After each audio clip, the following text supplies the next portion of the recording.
दिन मेरी बहन अपनी बीमार सहेली को देखने अस्पताल गई तो वहाँ उसने रुबीना को बुरी हालत में देखा। रुबीना की बुरी हालत थी। मेरी बहन ने घर आकर जब मुझे बताया कि रुबीना अस्पताल में दाखिल है, तभी मैं और अम्मी फिर उसे देखने गए, क्योंकि रुबीना एक यतीम और मिस्कीन लड़की थी और हम उसकी हालत से वाकिफ भी थे। रुबीना अपने चचा की यहाँ रहती थी। उसका छोटा भाई भी था और उसके माँ बाप गुजर चुके थे। जब मैं और अम्मी अस्पताल वार्ड में गए तो हमने देखा कि वह जख्मी थी और चेहरे से काफी तकलीफ में दिख रही थी। वह बेबसी से यूं इधर उधर देखती थी, जैसे सबसे कुछ कहना चाहती हो, मगर किसी ने उसकी जुबान बंद कर रखी हो। उसकी आंखों के डेले बेचैनी से डगमगा रहे थे। अभी हम उसकी हालत को देख ही रहे थे और उसके बारे में सोच ही रहे थे कि उसकी चाची आ गई और मुझे देखकर खुश दिली से बात की। मैंने पूछा, आंटी क्या हुआ है रुबीना को? कहने लगी, बेटी अभी मेरे पास वक्त कम है, बाद में बता दूंगी। हम कुछ देर रुबीना के पास ठहर कर वापिस आ गए, लेकिन चाची की मौजूदगी में वह हमें कुछ न बता सकी। मुझे अब बेचैनी थी कि आखिर इस बेबस और मासूम लड़की को क्या हुआ, लेकिन असल हाल कौन बताता। बेशक वह रहती अपने चचा चाची के पास थी, लेकिन अपने और अपने छोटे भाई की ज़रूरतों को पूरा करने की खातिर एक कंपनी में बतौर पैकिंग गर्ल नौकरी करती थी। 10वीं क्लास पास कर चुकी थी। वालिदैन के इंतकाल के बाद दोनों बहन भाइयों का इस दुनिया में कोई न रहा तो रिश्ते के चचा तनवीर भाई, जो हमारे पड़ोस में रहते थे, इन बच्चों को अपने घर में पनाह दे दी। ये बच्चे इनकी बीवी का घरेलू कामकाज में हाथ बटाते थे। इनके चचा ने उनको स्कूल में दाखिल करवा दिया था। 3 साल पैकिंग की कंपनी में काम करने के बाद रुबीना थकान का शिकार रहने लगी, क्योंकि ये कंपनी आबादी से काफी दूर थी और 2 बसें बदलकर वहाँ जाना पड़ता था। मैट्रिक पास थी तो तनख्वाह कम मिलती थी और तरक्की भी नहीं हो सकती थी। उसने अपने चचा से मशवरा किया तो उन्होंने उसको शहर के किसी नज़दीकी ऑफिस में नौकरी की इजाज़त दे दी। उसने इस कंपनी का इश्तिहार अखबार में पढ़ा था। एक रोज़ वह इंटरव्यू देने चली गई। रुबीना खूबसूरत और कम उम्र की मासूम लड़की थी। उसे इंटरव्यू के बाद रख लिया गया। वह कुछ दिन वहां जाती रही, लेकिन उसके चचा ने पता न किया कि किस कंपनी में और कहां से नौकरी मिली है। शुरू में वह 5 बजे तक घर आ जाती थी, फिर 8 बजे रात तक आने लगी तो चची ने वजह पूछी तो रुबीना ने बताया कि कुछ दिनों से उसका बॉस उसको अपने कमरे में बिठा लेता है, क्योंकि उसने रुबीना को अपनी प्राइवेट सेक्रेटरी के तौर पर चुन लिया है। वह अपने बॉस के फोन अटेंड करने की ड्यूटी कर रही है, लिहाजा जब तक वह ऑफिस में रहता है इसको भी मौजूद रहना पड़ता है। वह इसको छुट्टी नहीं देता, तभी मजबूरन इसे देर तक रुकना पड़ता है। यूं घर आते आते देर हो जाती है। चूँकि बॉस ने तनख्वाह ज़्यादा कर दी थी तो वह अब ये नौकरी छोड़ना नहीं चाहती थी। जब पहली तनख्वाह मिली तो रुबीना ने आधी खुद रखी और आधी तनख्वाह चचा के हाथ पर रख दी। अगले माह भी इसी तरह वह अपनी आधी कमाई अपने चचा को देने लगी। उसके चचा चची इतनी सारी रकम लेकर खुश रहने लगे और लड़की पर से रोक टोक खत्म कर दी। उन्हें अब उसकी कमाई से मतलब था। एक दिन रुबीना सुबह ऑफिस गई तो वापस न आई। उसको गायब हुए 2 दिन गुजर गए। उसके चचा को अब उसकी फिक्र होने लगी। अब उनको एहसास हुआ कि हमने पता नहीं करा कि वह कहाँ नौकरी कर रही है, कहाँ जाती है। अब वह किससे पूछते और कहाँ ढूंढते।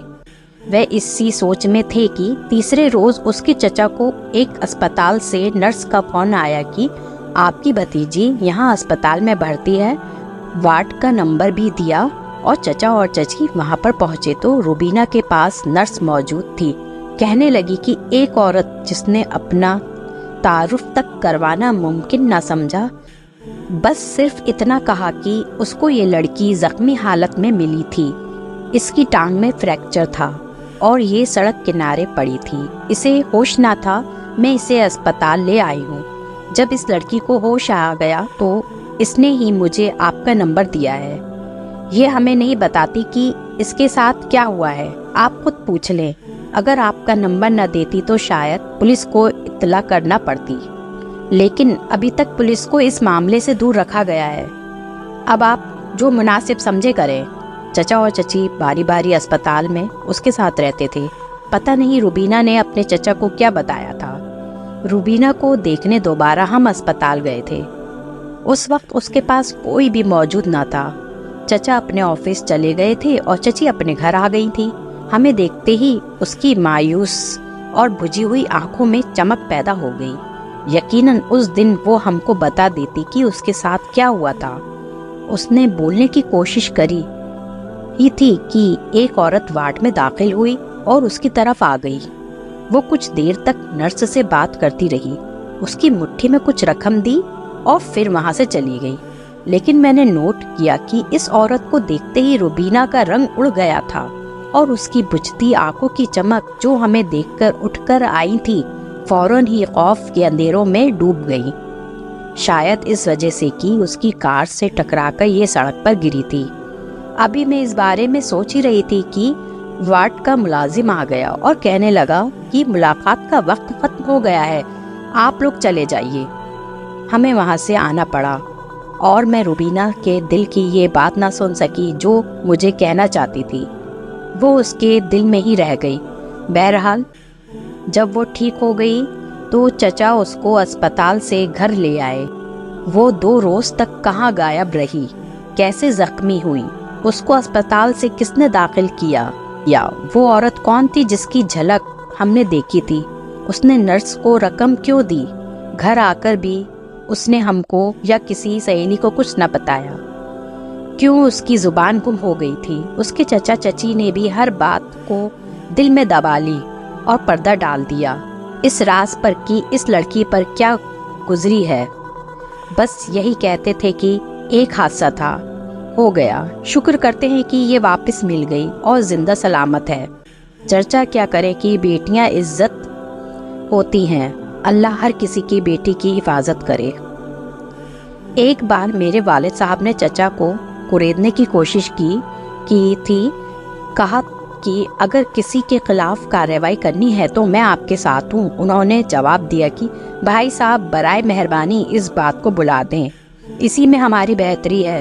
अगर हमने बात को हवा दी तो ये हमारे और हमारी भतीजी के हक में अच्छा ना होगा। आप तो जानते हैं कि जुल्म करने वाले हमेशा बासर होते हैं और उनके हाथ लंबे होते हैं, जबकि हम सफ़ेद पोश लोग हैं।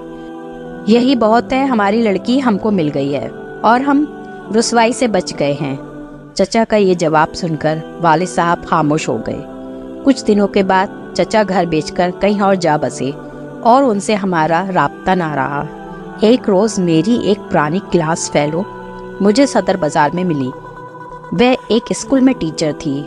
सलाम दुआ के बाद उसने बताया कि वो अस्पताल से अपनी एक दोस्त को देखकर आ रही है। मैंने कहा अच्छा, इस वक्त हम दोनों जल्दी में हैं, किसी वक्त मेरे घर आना, फिर बातें करेंगे। मैंने उसको फ़ोन नंबर और घर का पता लिख कर दे दिया। बहुत दिन गुजर गए, उसका फ़ोन ना आया। फिर एक रोज़ वो घर ढूंढती अचानक आ गई। मुद्दत बाद हम मिले थे, बहुत खुशी थी। वाकई किसी पुरानी दोस्त से मिलने से खुशी ही होती है। मैं और सना सुकून से बैठकर बातें करने लगे और गुजरे दिनों की यादें ताज़ा करने लगे। बातों बातों में उसने कहा कि हमारे पड़ोस में कुछ नए लोग आए थे, उनकी बेटी रुबीना से मेरी दोस्ती हो गई थी, उसकी वफात हो गई है। मैं काफ़ी दिनों तक उदास रही, इसी वजह से जल्द तुमसे मिल ना सकी। उसने जब लड़की का नाम रुबीना लिया तो मेरे कान खड़े हो गए। मैंने पूछा क्या वो तनवीर साहब की भतीजी तो नहीं जिनका तुमने जिक्र किया है? हाँ वही, मगर तुम इसको कैसे जानती हो? क्योंकि ये लोग पहले हमारे पड़ोस में रहते थे, फिर मकान फरोख्त करके चले गए। रुबीना से मेरी भी दोस्ती थी। क्या हुआ था, उससे पहले भी एक बार वह अस्पताल में दाखिल हुई थी। सना बताने लगी पहले का वाकया। उसने मुझे बताया था, वो मेरे पास आया करती थी। मेरी और उनकी एक दीवार थी, मैं भी उसके पास चली जाती थी। पहले वाला वाकया ये हुआ था कि बेहतर नौकरी की तलाश में वो एक प्राइवेट कंपनी में बिजनेस ऑफिस में मुलाजिम हुई थी। दरअसल वो बॉस को पसंद आ गई थी, तभी तनख्वाह इतनी ज़्यादा ऑफर की गई कि वो खुश हो गई। लालच में उसने कुछ भी न सोचा फौरन नौकरी कबूल कर ली। लेकिन उसके बॉस की उस पर नीयत अच्छी ना थी। ऑफिस टाइम के बाद भी वो उसको अपने कमरे में बिठाया रखता था और वो बेवकूफ़ ना तजुर्बेकार अपने बॉस को खुश करने की खातिर उसका दिया हुआ काम भी मेहनत से करती रहती, ताकि ये साबित कर सके कि वो मेहनती वर्कर है और ज़्यादा तनख्वाह की अहल है। एक रोज़ जब वहाँ सिर्फ बॉस ही रह गया और तकरीबन सभी लोग चले गए, बॉस ने किसी को फ़ोन किया और कुछ लोग आ गए। बॉस ने रुबीना को साथ आने को कहा और कार में ये कहकर बिठा लिया कि हम तुम्हें तुम्हारे घर ड्रॉप कर देंगे क्योंकि बहुत देर हो गई है। लेकिन वह इसे कहीं और ले गए। वह 2 दिन तक उसके साथ बहुत ही भयानक और गलीज़ सलूक किया गया। 2 दिन के बाद किसी तरह उसको भाग निकलने का मौका मिला। तब बॉस के आदमियों ने उसका पीछा किया ताकि इसको पकड़ ले, लेकिन इसी वक्त सड़क के बीच एक कार की टक्कर से गिरकर जख्मी हो गई। कार में एक मर्द और एक औरत सवार थे। वह कार से निकले तो पीछा करने वाले भाग गए। फिर वह जख्मी लड़की को अस्पताल ले आए, मगर वह खुद को इस मामले से दूर रखना चाहते थे। वह रुबीना को अस्पताल पहुंचाकर गुम हो गए और रुबीना ने नर्स से चचा को फ़ोन करा दिया। इस तरह घर लौट सकी। 2 दिन उस पर उन अय्याश लोगों ने बहुत जुल्म ढाया। इस बारे में उसने चाची के सिवा किसी को आगाह न किया और उन्होंने भी इज्जत की खातिर चुप्पी साध ली। लेकिन बात का वाक़या जो हुआ वह भी कुछ कम दिल खराब नहीं है। उन दिनों वह चचा चची के घर ही रहती थी। उसने मुझे बताया कि मैं बेरोजगारी से तंग आ गई हूँ। चचा चची का सलूक भी अब पहले जैसा नहीं रहा। बेहतर है मुझे उस स्कूल में टीचर करा दो जहाँ तुम पढ़ाती हो।